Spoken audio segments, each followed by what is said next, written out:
नमस्कार, मैं हूं संजीव श्रीवास्तव। आप देख रहे हैं 4 PM। दोस्तों, आप आए दिन खबरें देखते हैं कि प्रधानमंत्री नरेंद्र मोदी की लोकप्रियता का ग्राफ कहां है।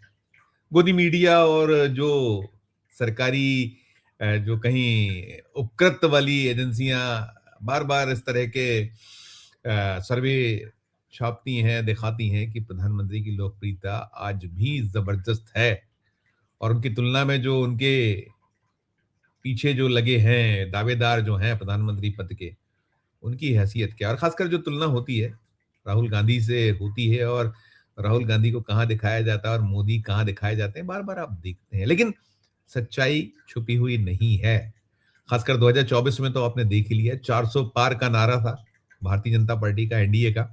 कहाँ टिके? 240 पर।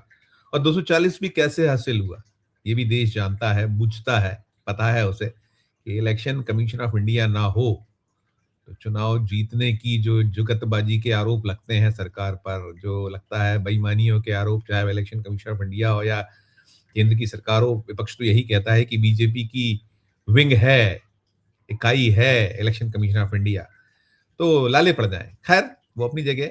बार बार हम देखते हैं, अनेक बार होता है, प्रधानमंत्री के कार्यक्रम निरंतर होते हैं, चाहे वो चुनावी सभाएं हों। खैर, चुनावी सभाएं तो अपनी जगह, सरकारी जो कार्यक्रम होते हैं वहां कैसे भीड़ जुटाई जाती है, बहुत तेरे उदाहरण है। और कोई नई बात नहीं है, प्रधानमंत्री हो, मुख्यमंत्री हो, सरकारी कार्यक्रम हो, इसमें भीड़ जुटाने का जिम्मा तो जो स्थानीय प्रशासन होता है, सरकारें होती हैं, उन्हीं का होता है, किसी भी राज्य में हो। और कोई दल अछूता नहीं है, हर दल को करना पड़ता था, करना पड़ रहा है और आगे भी करते रहना होगा। लेकिन साल 2014 के बाद, जब से नरेंद्र मोदी जी ने प्रधानमंत्री पद संभाला है, तीसरा टेन्योर है उनका, ये सिलसिला बड़ा है। बहुत सारे कहते हैं ना बार बार कि खुलती हैं चीजें और खुलती चली आती, कैसे भीड़ जुटाई जाती है। अभी ये जो सारा मैंने इतनी भूमिका बांधी, इसलिए बांधी कि जो उत्तर प्रदेश है, उत्तर प्रदेश के नोएडा में जो गाजियाबाद है, उसमें एक अंतर्राष्ट्रीय हवाई अड्डा स्थापित हो चुका है, अंतिम रूप ले रहा है। अभी पहला चरण जो है उसका 28 जो आने वाली मार्च है, उस पे उसका पहला जो दौर है, शुरुआत होने वाली है। प्रधानमंत्री नरेंद्र मोदी उसका लोकार्पण करने वाले हैं, देश की जनता को सौंपने वाले हैं। और उसके सौंपने के पहले एक कंट्रोवर्सी सामने है। कंट्रोवर्सी वही है, भीड़ जुटाने को लेकर। गाजियाबाद के जो कलेक्टर हैं रविंद्र कुमार मादड़, उनके हस्ताक्षरों से एक दिलचस्प सा आदेश वायरल हुआ है। 4 PM उसकी पुष्टि नहीं करता है। हमने कोशिश की कि उनसे बात हो, नहीं हो पाई। लेकिन कुल मिलाकर वो जो वायरल आदेश है, उसमें उन्होंने अलग-अलग जो उनके मातहत हैं, कलेक्टर के जो सहयोगी साथी हैं उस जिले में, चाहे वो अपर पुलिस उपायुक्त हों, यातायात गाजियाबाद, चाहे वो संभागीय परिवहन अधिकारी, प्रशासन प्रवर्तन गाजियाबाद, या फिर जो समस्त जो सहायक संभागीय परिवहन अधिकारी प्रवर्तन गाजियाबाद, जिला विद्यालय निरीक्षक गाजियाबाद, बेसिक शिक्षा अधिकारी गाजियाबाद, प्रधानाचार्य जनपद के समस्त विद्यालय, 2 तरह की बातें उसमें। एक तो 800 बसों के इंतजाम की बात कही गई। 800 बसें करना था। ये किसको करना होगा? आरटीओ और बाकी पुलिस। और छुट्टी रख दी गई स्कूलों में। इसलिए इस आदेश में है, स्कूलों को भी भेजे गए थे कि उस दिन की छुट्टी, ऑनलाइन पढ़ाई करवा देंगे। लेकिन प्रधानमंत्री के कार्यक्रम में पहुंचना है। और कहीं जो खबरें चल रही हैं उसमें यह है कि 800 इंटू 30, 24,000 लोग जुड़ जाएं, बच्चे जुड़ जाएं, टीचर जुड़ जाएं, और जो कर्मचारी हैं जुड़ जाएं, आ जाएं बसें भर भर के।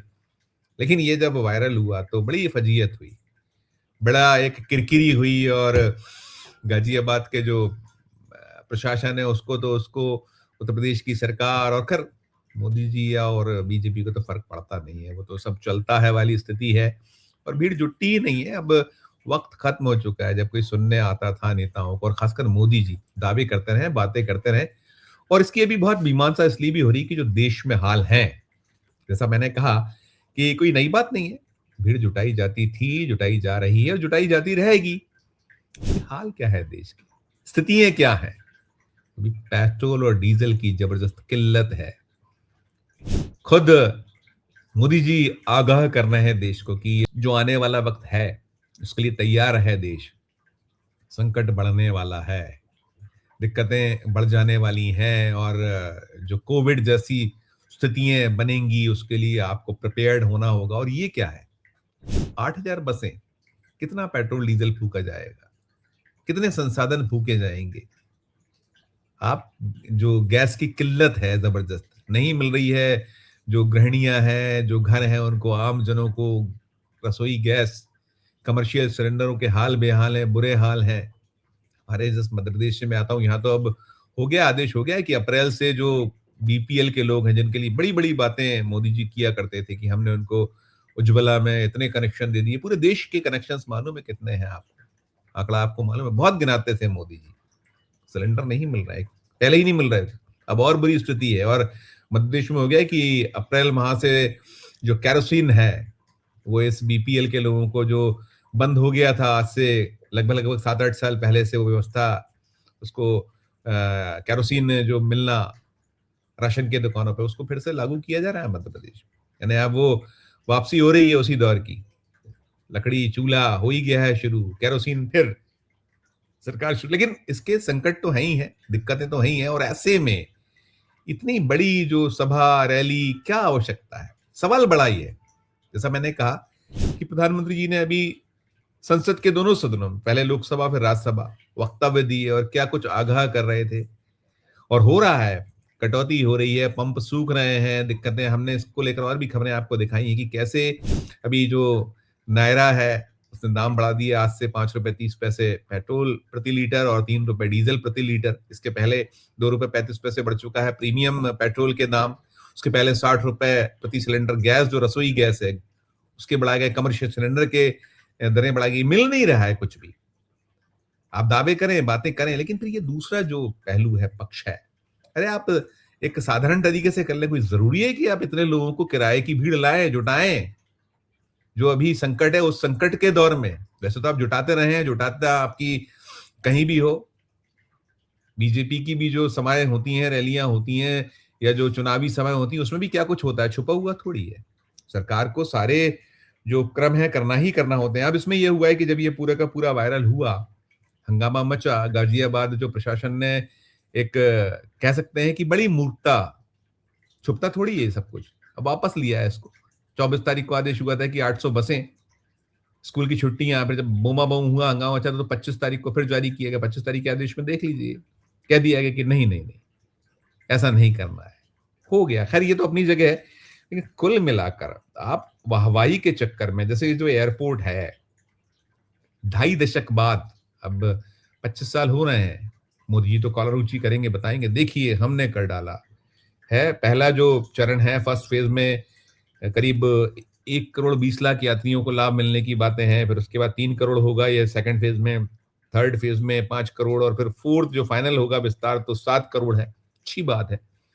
जो हमारा इंदिरा गांधी इंटरनेशनल हवाई अड्डा है दिल्ली में, उसमें जो जिस तरीके की दिक्कतें पैदा होती हैं उससे कुछ निजात मिलेगी, कम होगा, अच्छी बात है, बढ़िया बात है। प्रोजेक्ट तो पहले 2.5 दशक पुराना प्रोजेक्ट है। आप अपना तख्ती लगाइए, आप अपना उसमें वाहवाही लीजिए और कहिए कि 2014 के बाद ही हो रहा है जो कुछ देश में हो रहा है। लेकिन इसका दूसरा पक्ष पहलू है, एक जो किराए की भीड़ जुटाते थे, आगे भी जुटाइएगा, लेकिन अभी अभी जो संकट है, दिक्कत है, आम जो जन है उसकी पीड़ा यही है कि उसको लंबी लंबी कतारों में लगना पड़ रहा है, बहुत मारा मारी करना पड़ रही है, चाहे वो रसोई गैस हो, कमर्शियल गैस हो या और संसाधन इस तरीके के हों। देखा तो सही है आपने कि आपदा में अवसर की बात करते हैं प्रधानमंत्री जी, और कैसे जो इसका जो इंडक्शंस के या जो और जो इलेक्ट्रिक स्टोव्स हैं उनके दरें कैसी बेतहाशा बढ़ी हैं। हलाकान है लोग, इस पे ध्यान नहीं है। आपदा में अवसर इन्हें अपने जो बार बार आरोप लगते हैं कि उद्योगपतियों के लिए ही है यह सरकार, फायदा पहुंचते रहे, होता रहे, लेकिन ये जो है सारा सिलसिला, इस पे नहीं ध्यान है। अपने को तो जो अपना जो भी है 28 मार्च का कार्यक्रम है वो चक हो जाए, शानदार हो जाए, चकाचौंध पूरी रहे, भीड़ ही भीड़ रहे, वो फिर हम अपना फलसफा देंगे। लेकिन उसके पीछे कितना दिक्कत, संकट हो गए, एक्सपोज, खुल गई है वो पूरी की पूरी पोल। 800 बसें, और मैंने कहा पहली बार नहीं, ऐसा हर बार होता है, बार बार होता है। लेकिन अभी अभी जो देश के सामने संकट है, दिक्कत है, उसको लेकर आमजन को पीड़ा है। माले मुफ्त दिले बेरहम तो है ही भारतीय जनता पार्टी, भले ही उसने दावे कभी किए होंगे, वो तो खत्म हो गया कि पार्टी विद द डिफरेंस, सब खत्म है।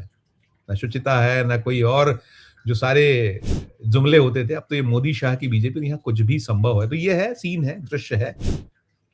और बहाना था, पैसे बच गए।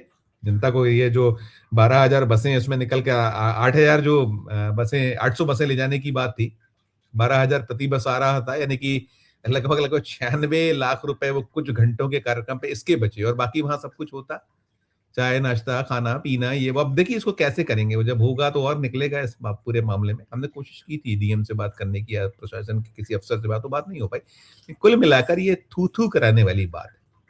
मस्त हैं आप, किसी की चिंता नहीं, दावे और बातें ही बातें।